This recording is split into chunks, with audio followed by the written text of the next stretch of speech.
Story time about how I married a married man. Disclaimer, this is not my story time. It was sent to me on Instagram. Years ago, I met this guy that I thought was really cute. Stupid and naive, and I believed everything he said. I worked in customer service. He came into my job one day and just started flirting with me, and I was like thrilled. My job was really boring. This cute guy comes in and just starts talking to me, and I just fall in love. I'm not exaggerating. I know it's pathetic. I couldn't believe that he was talking to me and that he was interested in me. The next day, he asked me for my phone number, and I gave it to him. We went on one date, and I was legit in love. It starts to get creepy. He was 20 years older than me, and you could say he GROOMED'd me. I didn't know what was happening. I was 19, I had never had a boyfriend, and I barely had ever been kissed. Played me like a fiddle. After 2 weeks of going on dates, he finally kissed me. I knew that he was the man I wanted to marry. But when I told my coworker about him, she told me that he was married. I asked him about it. He told me that my coworker must have been mistaking him for his brother, because his brother and him had similar names and the brother was married. 3 days later, I asked one of his friends about it. That's when his friend tells me that he doesn't even have a brother and that he had been married for 15 years to a girl that was also 20 years younger than him. Even knowing this, I still married him. And you'll never guess how. Part 2 is already up. Story time about how I married a guy who was already married. Disclaimer, this is not my story time. It's on Instagram. Even though I knew he was already married to somebody else, and even though I knew he lied to me about already being married, I still went ahead and married him. I was completely obsessed with him. Because he was already legally married to somebody else, we decided to use a different name for him, and somehow it worked. We actually drove 5 hours away to get married, used fake names, filed in a different state, and then we drove back to our hometown, where literally no one knew we were married. It was our little secret. But then the poo hit the fan. He kept promising that he would leave his wife. But one day, I'm having dinner with my parents at a restaurant, and guess who shows up? My husband with his wife. And boy, did they look happy. He was all over her, kissing her neck and her hands. Not only until he realized that I was in the restaurant did he stop. Then he actually had the audacity to come to my table, introduce himself to my parents, and tell him that he knew me from my job. All the while his wife was sitting at the table looking at me. And in that moment, I knew that she knew something was up. It's like she stared straight into my soul. She must have seen the way that I was looking at him, because she ran up to the table and introduced herself to me and my parents. When she tried to shake my hand, I didn't shake it back. My parents told me I was being rude, so I forced myself to shake her hand. 2 days later, she calls me and asks me what's up. But I lied and said that her husband was just a friend. Then I got an idea. I decided to be her friend. I asked her out to coffee and we had a great time. And little did she know that she was sitting with her husband's new wife. I feel like this way I can try to control their relationship from the inside. I confessed everything to my mom and she thinks I'm crazy. I think I'm a little crazy too. Am I completely wrong for this? I was babysitting my friend's children and I was putting her 3-year-old son to bed, right? And as I was trying to walk out the door, he pointed behind me and he said, "Ghost." And I said, "What?" And he said, "Ghost, ghost." And I said, "No, babe, there's no ghosts in here. Do you want me to check for ghosts?" And I checked under the bed. I said, "Oh, no ghosts here." And then I opened and closed the door to like show him that there were no ghosts behind the door. I said, "Look, no ghosts. No ghosts." And then I tried to walk away and he kept pointing behind me and saying, "Ghosts, ghosts." And so luckily I had a friend who was helping me babysit and she had children of her own. So I thought maybe she knows how to handle this kind of situation. And I walked across the hall to the little boy's sister's bedroom because my friend was putting his sister to bed. And I walked up to my friend and I didn't want to scare his little sister. So I whispered to my friend, "Oliver says that there's a ghost in his room." And my friend said, "What?" And I said, I know. I told him there's no ghost. And I did the thing they do in the movies where you like check under the bed and stuff. But like, he is very certain that there is a ghost in there. And my friend said, "Okay." So we both go, we stand in his doorway. We were like, "What's up, Ollie?"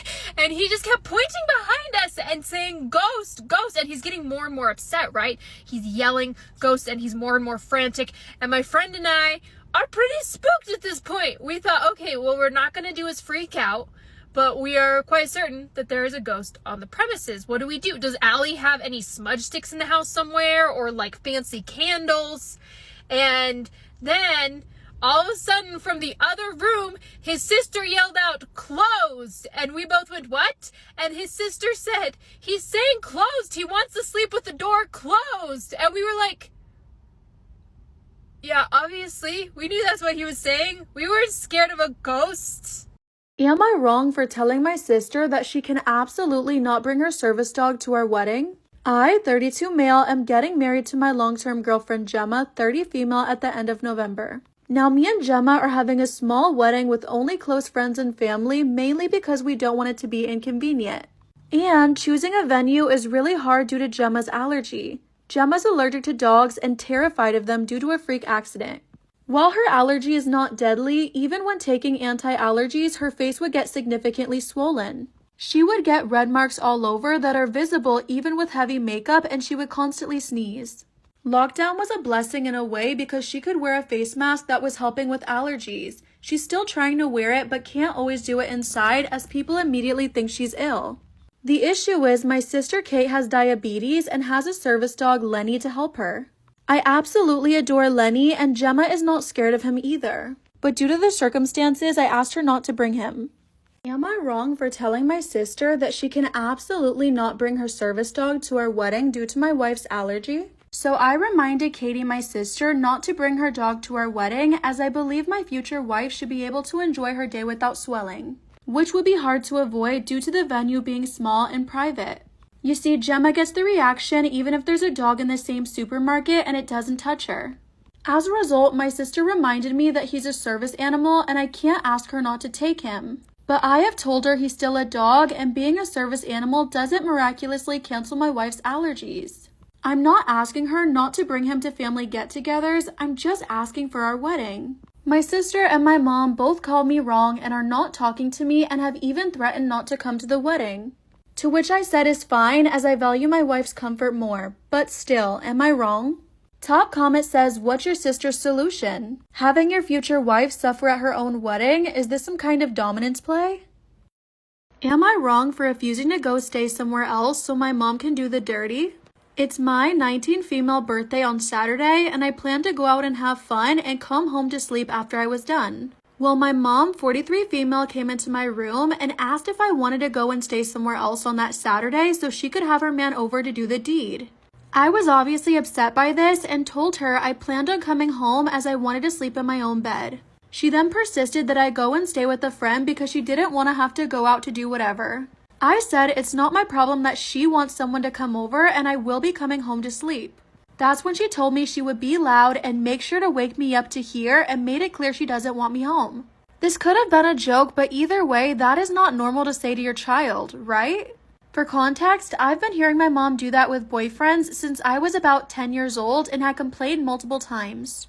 I obviously don't want to come home and hear my mom doing that, but I also want to sleep at home. Am I wrong for refusing to stay somewhere else so my mom can do the dirty? I obviously don't want to hear my mom doing that, but I also want to come home and sleep in my bed, and I do live here too.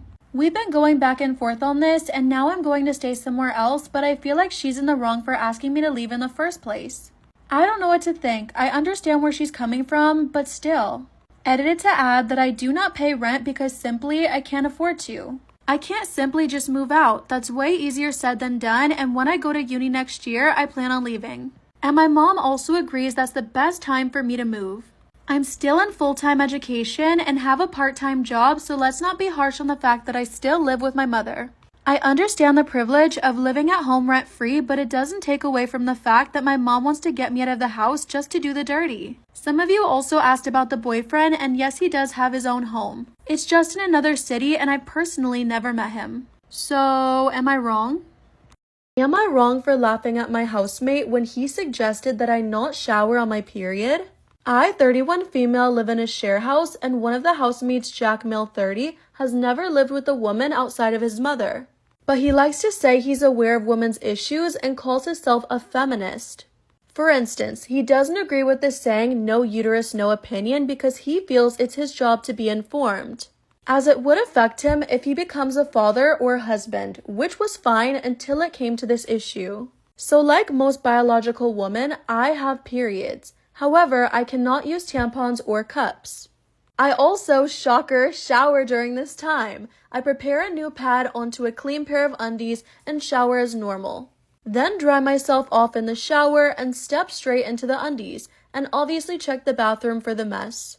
Jax never complained, nor has anyone else, so I figured my system was working. Well, cue today, and I can't shower for 48 hours. Am I wrong for laughing at my housemate when he suggested I not shower on my period? Today I couldn't shower for 48 hours due to a heart monitor test. I was jokingly complaining about how I was going to survive without my nightly shower, and Jack looked confused. That's when he asked, how is it different to when you're on your period? And I asked him what he meant. That's when he said, well, you can't shower on your period unless you use a tampon. And I laughed because I thought he was joking. That's when he said, wait, what do you do? And I said slowly, I shower. That's when Jack said without protecting my bathroom, And mind you, he does not own the house and went off. Apparently my period is unhygienic and it can cause infection if left on the shower floor. And he was under the impression that I hadn't been showering for a week when I had my period or using tampons. Now he's saying I'm banned from showering when I'm on my period, to which I laughed at. Now he wants me to bleach the shower every time, and that's unreasonable.